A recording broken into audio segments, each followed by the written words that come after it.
Sir మీ దగ్గర ఒక కొత్త కాన్సెప్ట్ విన్నాం విఎంసీలో, system build by IITians for IITians.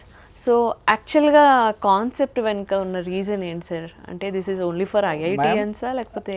యాక్చువల్గా in 1986 4 IITians they established Vidya Mandir classes. Okay. So వాళ్ళ డ్రీమ్ ఏంటంటే మనం ఐఐటిలో చదువుకున్నాము, సో ఎక్కడో వెళ్ళి ఏదో జాబ్ చేస్తాం, దాంతో ఎండ్ అవుతుంది.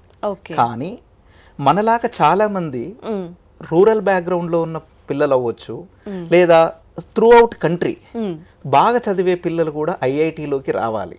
సో ఐఐటిలోకి రావాలి అని అంటే వాళ్ళకు ఒక ప్రాపర్ ఎడ్యుకేషన్ అనేది అవసరం, ప్రాపర్ సిస్టమ్ అవసరం. సో అన్న ఒకే ఒక దృఢ సంకల్పంతో వాళ్ళు మంచి మంచి ఎంఎన్సీలో జాబ్స్ వచ్చినా వదిలేసి ఈరోజు ఒక ఐఐటి ఇన్స్టిట్యూట్ స్టార్ట్ చేసి రూరల్లో ఉన్నటువంటి విద్యార్థులకు కూడా ఐఐటీలలోకి పంపించాలన్న ఒక సంకల్పంతో స్టార్ట్ చేశారు. ఈరోజు మంచి సక్సెస్ బాటలో నడిపిస్తున్నారు. అంటే ఇండియాలో దాదాపు ఒక 60% స్టూడెంట్స్ అంటే from the VMC they are entering in to the IITs.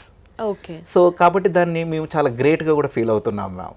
ఎందుకంటే విఎంసిలో మీరు కనుక అబ్జర్వ్ చేస్తే లాస్ట్ 4 సంవత్సరాలలో JEE mains 100% percentile and India wide first rank మన విఎంసి విద్యా మందిర్ క్లాసెస్కే వచ్చింది మేము. కాబట్టి we feel very proud for that.